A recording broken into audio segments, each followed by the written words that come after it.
Hello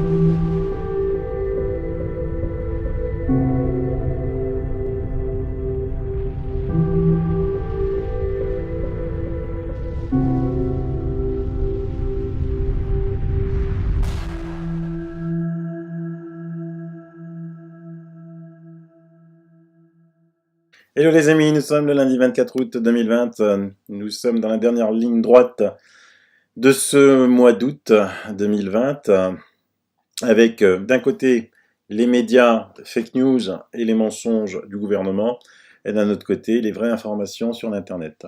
Et comme je vous le dis maintenant depuis quelque temps, de plus en plus de gens s'éveillent et osent parler, parce que les mensonges deviennent tellement énormes que il faut qu'ils apportent d'autres mensonges pour pouvoir les contrecarrer. Là, par exemple, j'ai quelqu'un qui m'écrit bonjour Sylvano, j'aimerais attirer ton attention sur cette interview dans laquelle Karine Lacombe parle de frémissement au niveau des lits Covid occupés sur 3 hôpitaux de référence à Paris, 6 lits occupés contre 0 en juillet. Quel frémissement, effectivement. Au sujet des entrées en réanimation, elle indique que nous n'en sommes plus du tout dans le même contexte qu'en mars à avril, car elle assure avoir des stratégies thérapeutiques de prise en charge des patients afin d'éviter qu'ils partent en réanimation. Nous aimerions nous aussi les connaître. Elle affirme que le virus n'a pas perdu de virulence, donc quel est donc ce traitement magique qui évite les entrées en réanimation ? J'ai écouté l'interview jusqu'à la fin, et non, il ne s'agit pas du traitement avec plasma sanguin, elle n'aurait pu s'empêcher de s'en vanter. Mais quelle est donc cette mystérieuse stratégie? Nous n'en saurons pas plus. Encore une interview où elle parle pour ne rien dire, sauf peut-être contredire les affirmations du grand druide marseillais. Alors, ça c'est complètement dingue, parce que notre ministre de la Santé, Olivier Véran, dit lui aussi qu'il n'y a aucune perte de virulence du virus. Si vous êtes patient, je vais vous démontrer qu'ils mentent, que c'est faux, qu'il y a des études publiées qui le démontrent, que ces études publiées, hélas, ne le sont pas dans le Lancet, mais ça vous comprenez pourquoi, parce que maintenant, comment cette revue peut ne pas avoir de poursuite judiciaire après avoir accepté de publier une étude frauduleuse qui a fait que quasiment tous les gouvernements, sans avoir lu cette étude frauduleuse du Lancet, ont arrêté un traitement, celui de l'hydroxychloroquine et de l'azithromycine, même si beaucoup de pays, devant le fait qu'ensuite le Lancet s'est rétracté en disant oui, c'est une fausse étude, alors que nous avons encore des professeurs sur les plateaux de télé qui viennent dire que cette étude était sérieuse quand elle a été publiée, alors que vous savez que nous, sur le peuple d'Internet, en 24 heures, on avait dit que cette étude ne pouvait être que frauduleuse, mensongère, il n'y a pas de poursuite judiciaire, alors que les conséquences sont catastrophiques, parce que je vous le démontre encore dans l'émission d'hier, quand le traitement du professeur Raoult est pris tôt, il y a 78% de réanimation en moins, et ça, c'est des études vraies qui sont faites dans le monde entier, qui sont publiées, factuelles. Ça, c'est des faits. C'est pas des fake news, c'est des faits. Et donc, on reviendra aussi sur le plasma. Sur le plasma pour vous montrer à quel point c'est une manipulation énorme. Mais avant, j'entends, au début, au mois d'avril, je prêchais un petit peu seul, dans le désert, avec quelques amis, quelques lanceurs d'alerte. Ensuite, les rangs sont venus se grossir. Et là, nous avons quand même encore une personne qui vient parler, mais qui est juste extraordinaire. Je vous en parle depuis 2 émissions, c'est quand même Laurent Toubiana, docteur en physique, épidémiologiste, mais surtout directeur général de l'IRSAN. L'IRSAN qui regroupe des médecins, des statisticiens, des épidémiologistes, des biostatisticiens, mais c'est un truc de fou l'IRSAN. Vous pouvez aller sur le site, je vous invite à y aller, je vous le mets. Donc vous voyez, ils surveillent absolument tout, et ils ont un item sur l'analyse du Covid-19. Je vous avais dit que j'aurais préféré le terme d'épidémie que pandémie. Et on va écouter 2 minutes Laurent Toubiana, qui commence à être enfin interviewé par des médias, alors qu'au mois de mars, il disait « Arrêtez de faire ce que vous êtes en train de faire, car nous avons les vrais chiffres. » Écoutez les 2 minutes, ça va vous glacer d'effroi, parce qu'il faut bien écouter. J'ai décrit exactement ce qui allait se passer, et tout s'est passé comme je l'ai dit. À l'heure actuelle, il y a quelqu'un qui vient de nous parler d'incidence. C'est une incidence de quoi ? Ce sont des malades ? Non, ce sont des gens porteurs, asymptomatiques, ils ne sont pas malades. À l'heure actuelle, il n'y a pas d'épidémie. 2 personnes ont dit sur ce plateau qu'il fallait pas dire autre chose qu'un certain type d'information. Moi, j'essaye d'apporter à la population des éléments de scientifiques qui tentent, je n'ai pas d'opinion, je suis un scientifique qui tente de rassurer une population. Nous n'avons pas une épidémie infectieuse, nous avons une épidémie d'angoisse, si vous voulez. Et la population est à genoux à cause de ça, l'économie aussi. Donc, que des gens viennent nous dire, maintenant nous culpabiliser parce que on dit autre chose qu'eux, ça c'est insupportable, surtout un politique. On continue pas de se dire quand même que il y a une reprise de l'épidémie. Une reprise du nombre de cas porteurs du Covid, d'accord. Y a-t-il plus de malades? Y a-t-il plus de morts? Non. Non, j'aimerais revenir sur un point qui commence à me choquer énormément, personnellement.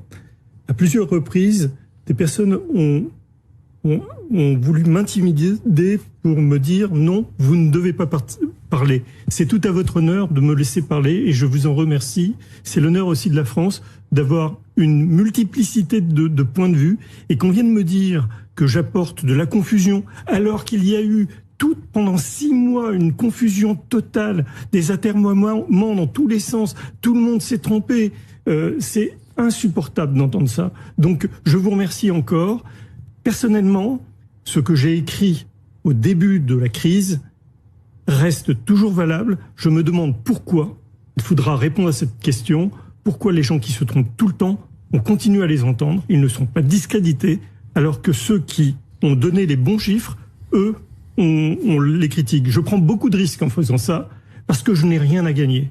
Je suis chercheur, je n'ai pas d'opinion, je donne juste ce que je vois, et ce que je vois est incohérent avec tout ce qui est mis en place. C'est tout. Alors vous vous rendez compte ce qu'il dit? Il dit qu'il n'y a plus d'épidémie. Il dit qu'il reçoit des pressions énormes pour ne pas dire autre chose que ce que la pensée unique lui dit de faire, c'est-à-dire qu'en fait ce que le gouvernement lui dit de dire. Il dit qu'il y a une épidémie, oui, mais c'est une épidémie d'angoisse et qu'on l'intimide. Oui, mais tous les lanceurs d'alerte, tous les gens comme lui, se font, mais désosser, quoi. Désosser par qui? Par exemple, par ce genre de personnage. Nathan Pfeiffer Smadja. Alors lui, c'est le protégé du Yazbadan, là, qui était, je sais plus, membre du Haut Conseil scientifique. N'hésitez pas à signaler ce repère de complotistes avec des vidéos délirantes de Perron ou Montagnier. Après la suppression des chaînes de Trotta et Crève-Cœur, il est possible que YouTube réagisse. Voilà. Et donc ils attaquent en meute, ils ont juste des insultes. C'est un interne en médecine, le gars, il n'hésite pas, c'est son vrai nom. Donc moi j'ai répondu les fake made à l'œuvre, hélas petit interne qui pense disposer de la science infuse, tu ne disposes que de l'étroitesse de ton esprit, mais courageux comme tu es, je t'invite à débattre avec moi sur ma chaîne pas encore fermée. Donc viens, je t'invite à débattre. On enregistre chacun de son côté, comme ça si t'as peur que je fasse du montage, il n'y a aucun souci, on enregistrera chacun de son côté. Tu vois, toi tu es interne en médecine, tu es dernière année de médecine, tu vas être grand infectiologue, tu veux déjà, alors que tu es petit interne, vouloir donner des conseils au grand professeur Raoult, qui est numéro 1 mondial classé en infectiologie. Tu nous expliqueras aussi donc que ce classement est complètement utopique et faux. Tu nous raconteras comment ton professeur Yazdan s'est guéri du Covid. Tu nous raconteras comment vous avez traité sur Paris, sur Nantes, là où tu es, et tu donneras tes résultats, puisque tu es si fort que ça, parce que les résultats, pour battre les résultats de Raoult, 0,4%, va falloir que tu sois vraiment très fort. Tu sais tellement de choses, mais en fait, mis à part des insultes, tu dis rien, quoi. Tu dis rien. Tu dis que Raoult, c'est un nul, il a 0,4% de mort. Donc, excuse-moi, c'est-à-dire que toi, tu fais bien mieux. T'es à 0%, quoi. Bah, purée, donne-nous le remède, parce que là, c'est plus la peine d'attendre quoi que ce soit, quoi. Si t'es plus fort que quelqu'un qui fait 0,4, à moins que tu dises que ces 0,4 sont mensongers. Oui, mais d'accord, mais alors là, t'attaques la planète hydroxychloroquine, où la majorité des médecins dans le monde traitent à l'hydroxychloroquine et à l'azithromycine. Il faudra que tu nous expliques aussi que eux aussi sont tous des charlatans, sauf toi. Mais viens sur ma chaîne, avec grand plaisir. Et vous avez que les insultes. Alors, vous avez souvent des feux pseudo, toi pas, je sais bien. Et vous attaquez en meute. Ne vous inquiétez pas, continuez à attaquer en meute. Et Et donc, je vais vous rendre compte ce qu'il dit, ce monsieur. C'est un grand monsieur, donc lui il va se faire traiter de complotiste, négationniste, comme tous les autres. Hein, parce que de toute façon, ils n'ont pas d'argument. Donc, comme ils n'ont pas d'argument, hein, c'est la politique du faible, de la cour d'école, de récré. Je vous mets un excellent article de François là-dessus, sur ces fake made. Lisez-le, il est long, mais lisez-le. C'est très important. Et surtout, partagez-le, partagez-le, partagez-le. Hein. Du reste, encore dans des études récentes publiées affirmant que l'hydroxychloroquine n'était pas efficace, sont profondément imparfaites, trompeuses et manifestement abusives. 37 chercheurs ont publié une lettre ouverte pour obtenir des rectifications légitimes. Et là, ça vient d'Amérique du Sud.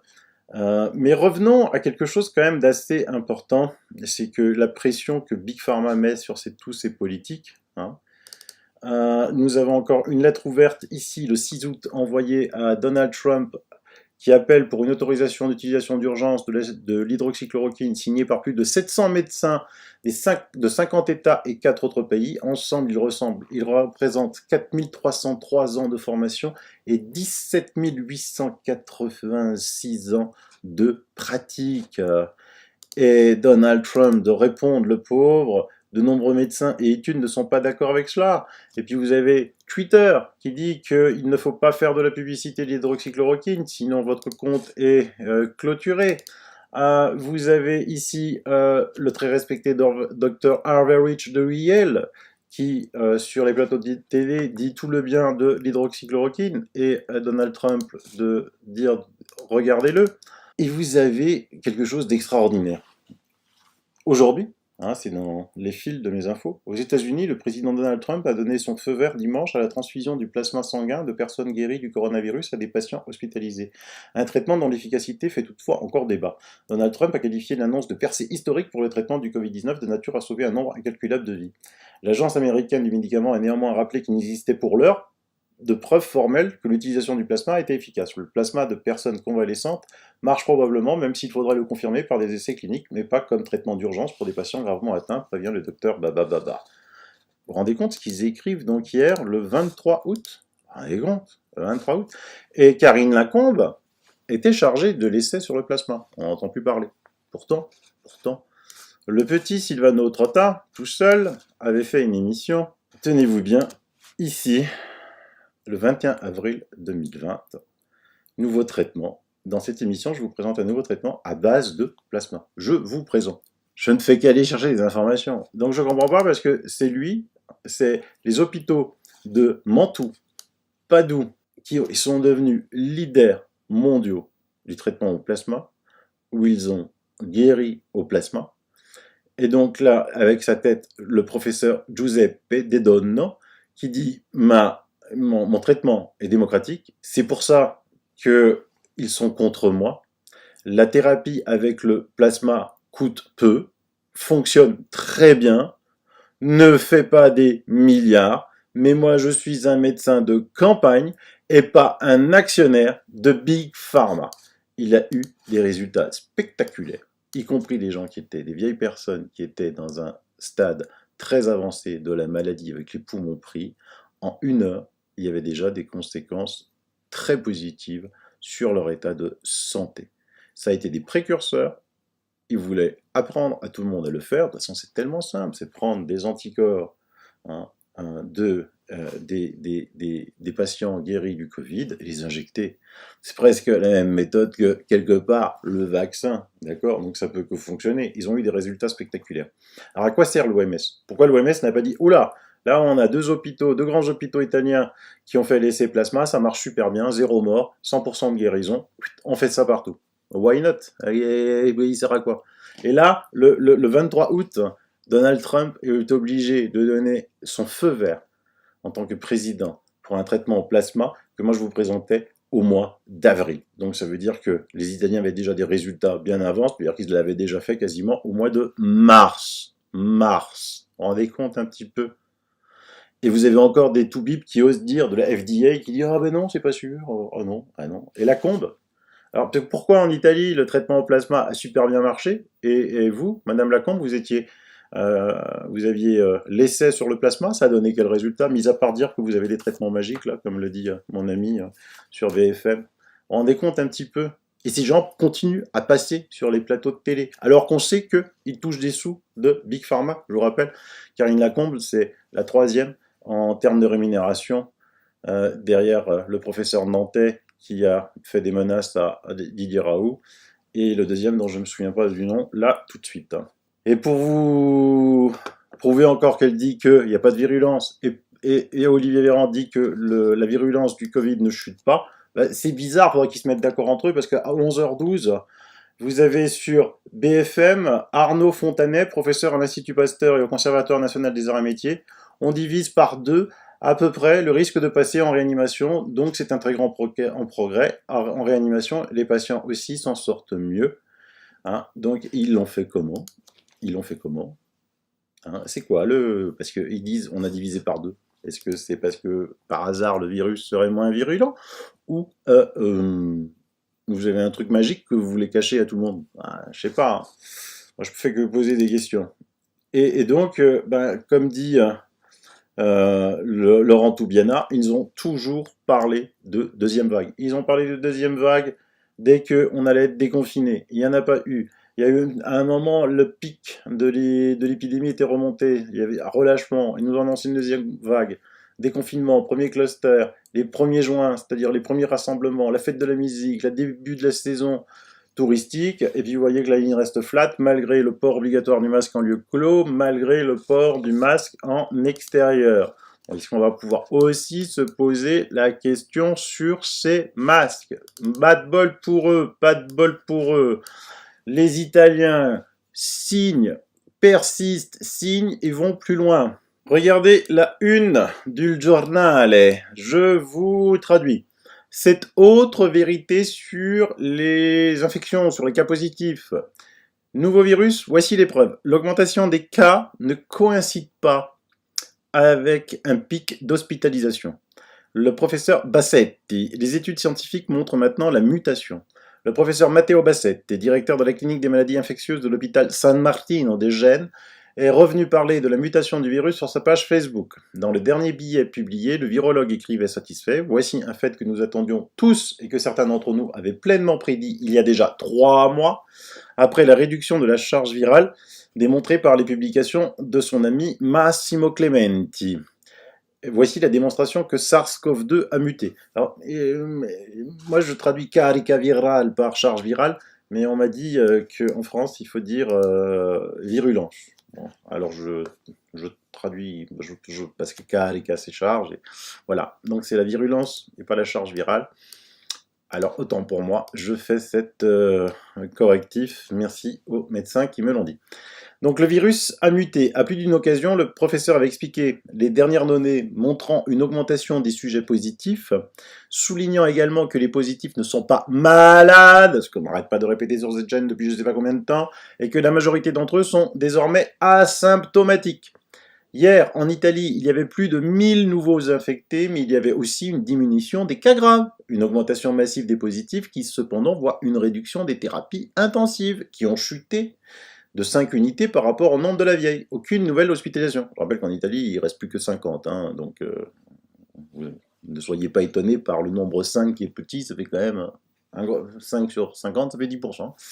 À l'appui de la thèse de Bassetti, vient maintenant une étude scientifique en préprint, donc pas encore vérifiée par le monde de la science, qui verrait une mutation du virus. Cela la rendrait moins agressif et virulent.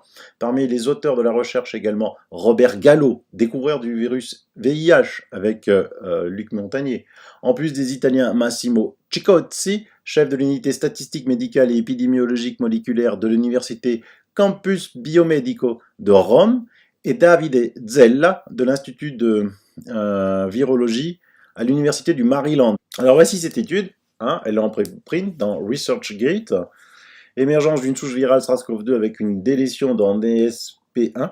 Je la mets dans les liens, comme ça pour les médecins qui m'écoutent, vous pouvez aller la télécharger, hein, et puis m'expliquer, parce que honnêtement, une fois de plus, hein, je ne suis pas médecin, j'ai essayé de lire les trucs, les spikes, les protéines, et oula, c'est pas... Hein, j'ai pas le niveau, hein, je vous le dis tout de suite. Hein. Alors je sais lire des études, mais là...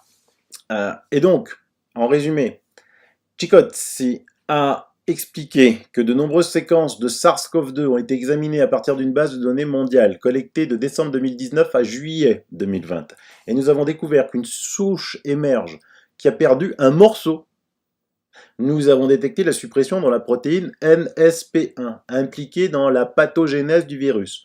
Une modification qui aurait pu réduire sa létalité pour expliquer le nombre limité de décès par rapport aux infections qui semblent survenir dans certaines zones géographiques.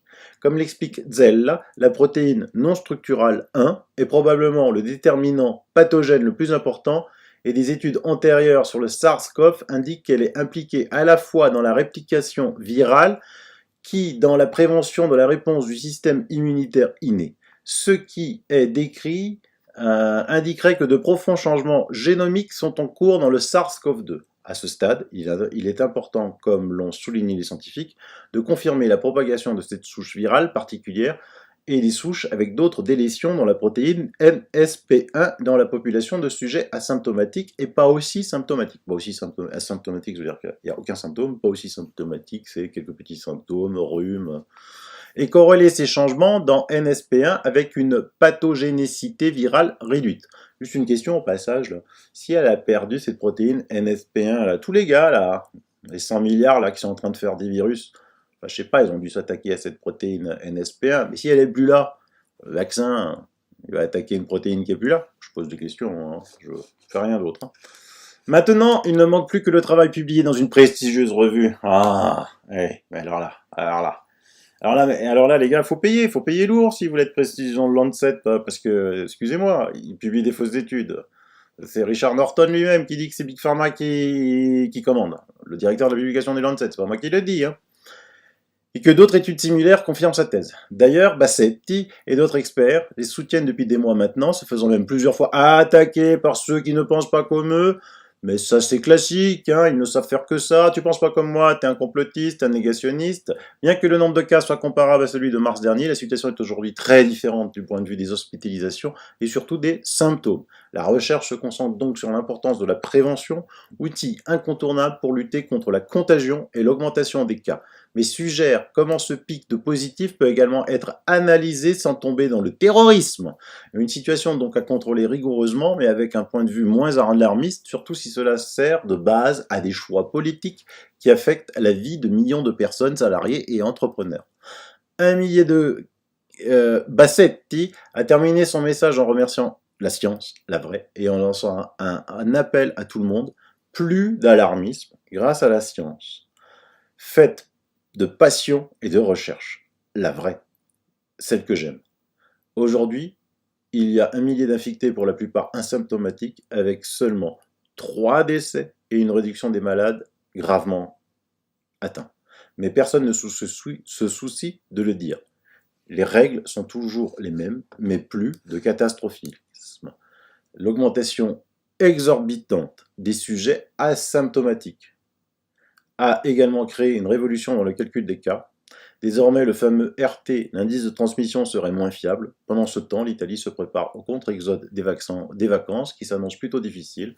De longues files d'attente se formeront presque certainement dans les ports et les aéroports pour permettre à ceux qui reviennent dans leur région d'effectuer les tests et les prélèvements nécessaires. Avec presque certainement un boom des cas positifs dans les prochaines heures. L'affrontement entre les gouverneurs des régions a déjà commencé hier. Là aussi, je voudrais poser une question à quelqu'un en Italie, parce qu'ils ont dit en Italie aussi que presque plus de 30% des positifs étaient des vacanciers étrangers. Donc ça compte 1, ok. Ils rentrent dans leur pays, ceux-là, ils vont se dire, attends, les Italiens, c'est des rigolos, ils étaient sympas, quoi. Peut-être qu'ils se sont trompés, ils vont refaire un test chez eux. Ça compte 1. On va doubler les chiffres, comme ça. Et d'un autre côté, moi j'ai une question que je me pose, mais pourquoi les gens qui n'ont aucun symptôme vont se faire tester, vont se faire des listes? Enfin, je sais pas, moi ça ne mènerait pas à l'idée, je suis bien, tranquille, je vais me faire tester. J'ai aussi lu des trucs sur le net là, comme quoi l'OMS avait dit que... Il y a des vidéos qui passent que l'OMS avait dit que les asymptomatiques n'étaient pas contagieux. Alors effectivement, l'OMS l'a dit ça, mais c'était le 9 juin. Hein. C'était le 9 juin, les amis. Et donc là, il y a un site qui a republié ça. Depuis, évidemment, la médecin qui avait dit ça, elle s'est fait taper sur les doigts. Elle a dit, ah oui, mais c'est peut-être pas sûr. Mais ça serait quand même aussi fou qu'on ne sait pas, alors que cette épidémie a débuté en décembre. En août, on ne sait toujours pas si un asymptomatique est contagieux ou pas. quand même un truc extraordinaire. On nous fait mettre des masques, on ne sait pas si on en met 7 mois à savoir si un asymptomatique est contagieux ou pas. Je comprends pas, moi. Je sais pas, moi. On prend un asymptomatique, je sais pas, dans une bulle, voilà, et puis après on fait des prélèvements pour savoir s'il y a du virus dedans. S'il y en a pas, l'asymptomatique, ça sert à rien qu'il porte un masque, hein, franchement dit. Hein.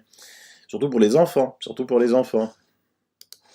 Et moi, c'est quelque chose, ça, je ne comprends pas. Je ne comprends pas.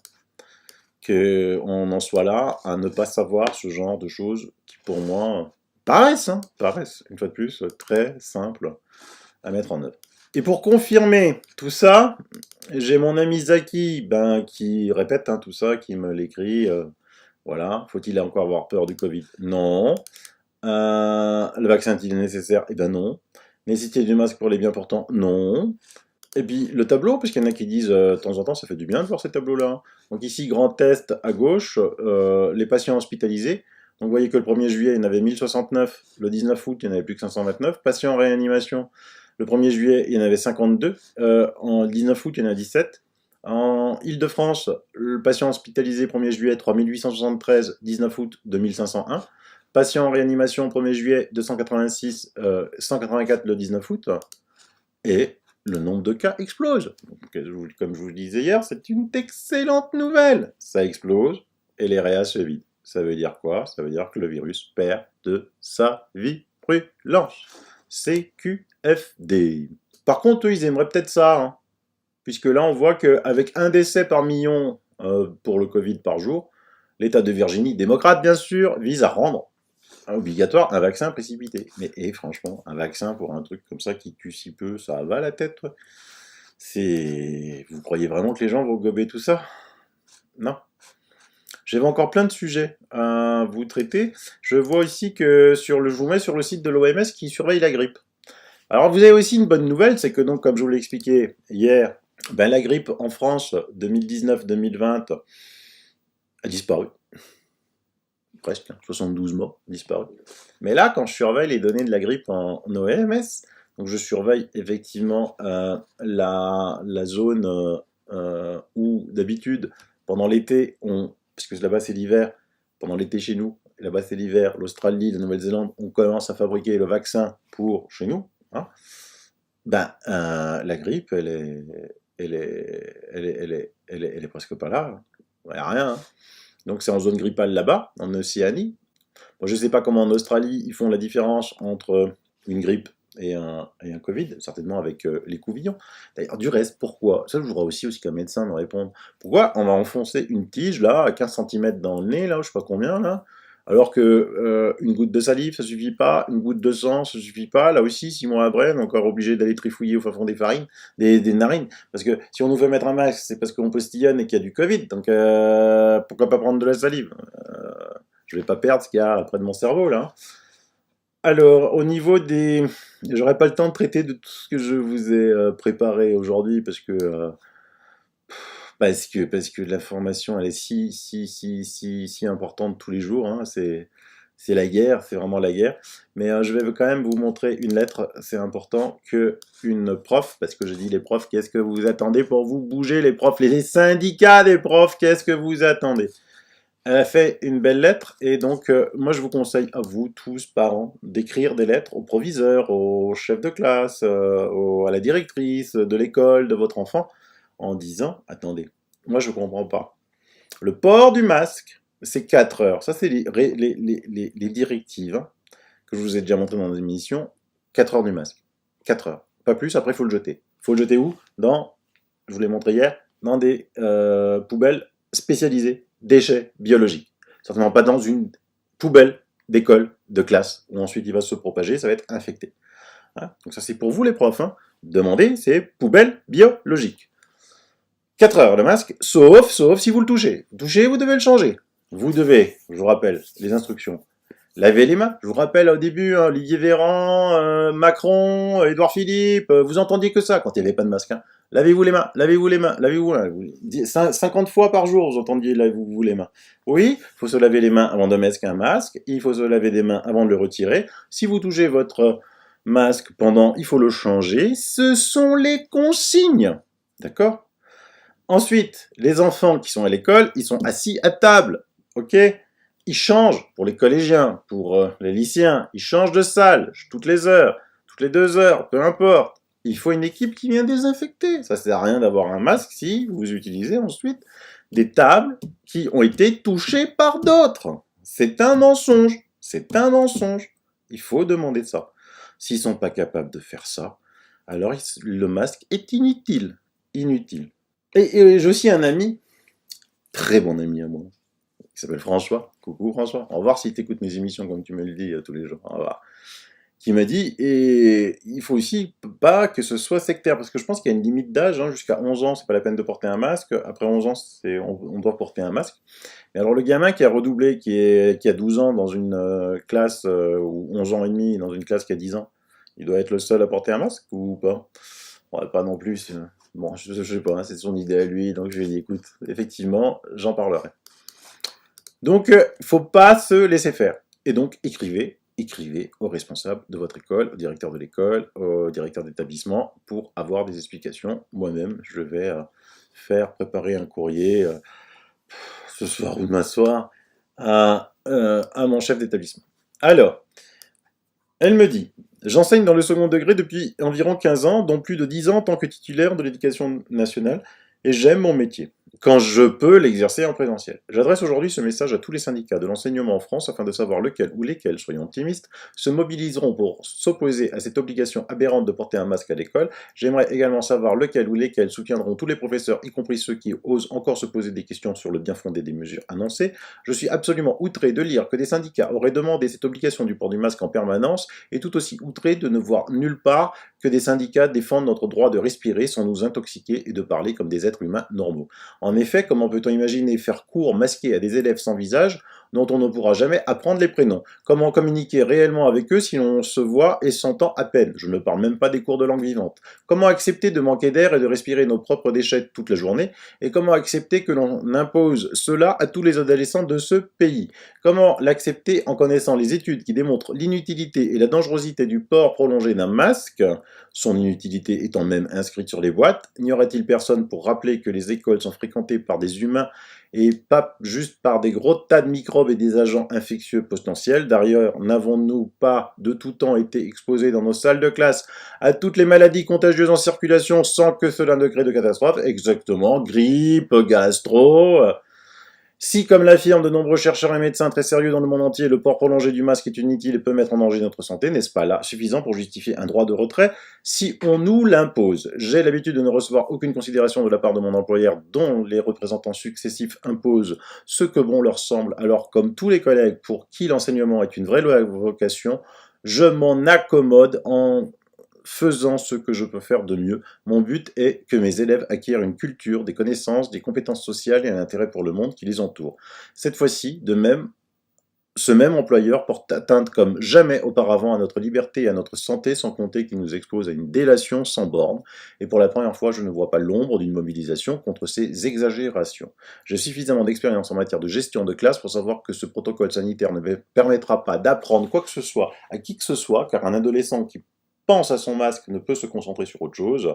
Or, si le fait d'aller à l'école doit désormais se résumer à apprendre la méfiance, la peur et le respect des protocoles, alors, pour la première fois, je ne verrai aucune bonne raison d'y retourner. J'en reviens donc à mes questions de départ. Quels sont les syndicats? Blablabla. Exactement, elle a raison. Hein. Là aussi, voyez mes émissions sur la dangerosité du port du masque. J'ai encore un abonné qui a testé avec une machine. Vous pouvez le faire vous-même. Hein. Donc, ces tests machines, effets sur la santé, l'air contient environ 0,04% de CO2. À partir d'une certaine concentration dans l'air, ce gaz s'avère dangereux, voire mortel. La valeur limite d'exposition est de 3% sur une durée de 15 minutes. Cette valeur ne doit jamais être dépassée. Au-delà, les effets sur la santé sont d'autant plus graves que la teneur en CO2 augmente. Et donc, lui, avec sa machine, il a quand même calculé 2,98. Hein. On n'est pas très loin, et pour les niveaux d'oxygène, ils sont à 17, alors qu'idéalement, il doit être entre 19,5 et 23,5. Donc, c'est des effets que je vous ai déjà expliqués, dont les dentistes américains ou aux États-Unis, le port du masque dans les États démocrates est obligatoire depuis bien longtemps, le voient, avec un nombre de caries et de maladies parodontales évidentes. Ça va atteindre ensuite d'autres phénomènes, parce que l'on sait qu'à travers les dents, on peut avoir des crises cardiaques, on peut avoir des AVC, ça c'est eux qui le disent, c'est pas moi.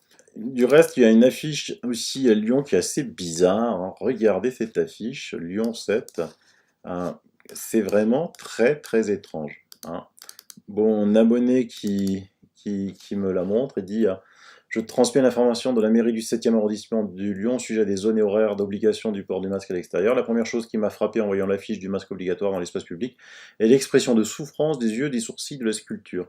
En examinant de plus près, j'ai remarqué que le masque ne recouvre pas le nez. Est-ce à dire que les Lyonnais sont autorisés à porter le masque sous le nez? Mais bien sûr, puisque l'affiche elle est comme ça, vous n'êtes pas plus intelligent que ceux qui vous le disent. Allez, je finis pour ce soir, sinon je pense que j'ai été long, j'ai pas trop regardé. Ah oui, un abonné m'a demandé de Colmar. Je mets les liens si vous voulez venir. Une journée des droits et des libertés. Berlin invite l'Europe et il y a des bus. Les Allemands ont fait des bus. Voilà, voyage en car, tarif 150 €, camping libre, aller, départ, retour, départ, pap, pap, pap. Et donc voilà. Hein, si de Colmar vous voulez partir à Berlin, mais il y a d'autres villes, hein, il suffit de vous êtes sur le bon site, là c'est un abonné de Colmar qui m'a demandé, moi je vous le fais, et on va terminer quand même aussi par les gens de la télé qui se prennent pour des dieux vivants. Le directeur général de BFM, Marc-Olivier Fogel, a estimé lundi qu'il serait inutile, anxiogène et handicapant d'imposer le port du masque sur les plateaux de télévision, si par ailleurs sont respectées d'autres mesures barrières contre le coronavirus. Ah ben d'accord, et tu t'es jamais inquiété, toi sur le port du masque, il dit des locaux, ils sont bien ventilés, tout ça, tout ça. Ah, mais alors, je comprends pas. On dit que les locaux sont bien ventilés. On a dit qu'il fallait arrêter la clim dans les maisons de retraite parce que ça véhiculait le Covid. Quelqu'un peut m'expliquer, là? Hein, alors, dans les maisons de retraite, on arrête la clim, ça véhicule le Covid, il faut mettre des masques. Sur les plateaux télé, ça véhicule pas le Covid, il faut pas mettre de masque. Non, non, non, non, non. Tu t'es jamais inquiété des gosses qui vont à l'école, Marc-Olivier Fogel. Tu t'es jamais inquiété des petits vieux dans les EHPAD, Marc-Olivier Fogel. Donc, tu mettras des masques sur tes plateaux télé. Ou alors il y a deux poids deux mesures, et là devant la justice, eh ben, de deux poids deux mesures, c'est pas possible. C'est pas possible. Hein. Et par contre, vous avez Jean-François Delfrécy qui dit il y aura des contaminations à l'école, les enfants vont se contaminer, probablement quelques enseignants aussi, mais on va le gérer. Ouais, il a raison. Bravo. Pour une fois, je lui dis bravo. C'est la première fois que je lui dis bravo. Quoi. C'est un truc de fou. Quoi. On ne peut pas laisser cette génération d'enfants sans reprendre l'enseignement à distance, ça fait le job, mais pas partiellement. Voilà. Mais sans masque. Contaminez-vous sans masque. C'est parce que s'il dit ça, de toute façon, le masque, vous l'avez vu, ça ne sert à rien. Faut arrêter. Faut arrêter avec ça. On vous l'a démontré avec la cigarette électronique. Hein. Prenez un masque. Tiens, j'ai un ami. Mon ami Antoine, il a fait du plâtre ce week-end. Enfin, chez lui, il a poncé du plâtre. Et puis, il s'est dit, mais je suis con, je suis en train d'avaler de la poussière de plâtre, j'ai plein de masques. Il va chercher un masque chirurgical. Et il fait de la poussière de... Il continue à poncer son plâtre. Et il a enlevé le masque, il était tout blanc là, tout blanc. Preuve que ça ne sert à rien. Mais c'est normal, ça rentre dans tous les sens, faut pas le croire. Hein. Ceux qui portent des masques dans la rue, vous êtes complètement fêlés, mais fêlés. Par contre, il a pris un masque FFP3, parce que je vous rappelle que Antoine et moi, on a acheté les masques FFP3 mi-janvier, hein, parce que quand on se dit, bah, on ne savait rien du tout de ce Covid, ça on vous l'a déjà raconté dans les émissions, on vous a montré les commandes Amazon datant de mi-janvier. Eh ben oui, parce que là on ne connaissait pas, on ne savait pas ce qui se passait en Chine, on a commandé des masques FFP3, voilà. Pourquoi nous on l'a fait, pourquoi eux non on l'a pas fait? Voir mon émission d'hier sur les masques, quand même assez étrange. Comme il a été très étrange, qui disait que il n'y avait pas besoin de tests, il n'y avait pas besoin de masques. Et maintenant ils disent qu'il faut des masques, qu'il faut des tests. Et personne ne relève ça. Il l'a dit, hein, Laurent Toubiana. Maintenant on va écouter encore un professeur de l'IUHU de Marseille vous faire une annonce fracassante sur le gouvernement au mois de mars. Ça dure 1 minute 30, et encore cette patience. Moi je vous dis à demain, bye bye, bisous. Et puis de toutes les façons, les réactifs Qiagen, pour ne pas les citer, on ne les avait plus. Et il fallait bien faire autrement. Donc on a commencé à téléphoner à droite à gauche, à essayer d'acheter des réactifs ailleurs, et d'acheter également des automates. Mais on s'est aperçu très vite que, en réalité, il y avait très très peu de réactifs disponibles et quasiment pas d'automates sur le marché. Et puis, coup de bol, autour du 20 mars, je reçois un appel téléphonique de Eric Sellal, qui est un vétérinaire lyonnais qui a monté une boîte qui s'appelle Biocellal. Et ce type qui est assez génial me dit, écoutez, voilà, nous on a, les vétérinaires, une capacité de diagnostic qui est importante. On est capable de faire 400 000 tests Covid là tout de suite. On a proposé ça au conseil scientifique du gouvernement. Ils nous ont même pas répondu. À un moment où personne n'était plus capable de faire le moindre diagnostic en France. Ok, et donc il me dit, moi j'ai des réactifs, j'ai le livreur qui est dans la cour. Si vous voulez, si vous êtes partant, je vous mets les cartons dans le truc, vous les avez demain matin. Banco, on a pris, et Eric Sellal est venu quelques jours après pour voir comment ça fonctionnait. Et grâce à eux, on a pu quand même avoir de quoi tester 100 000 personnes, ce qui est quand même considérable. Et à un moment où finalement on s'est retrouvé, grâce à ça, quasiment les seuls en France à pouvoir faire du diagnostic au Covid.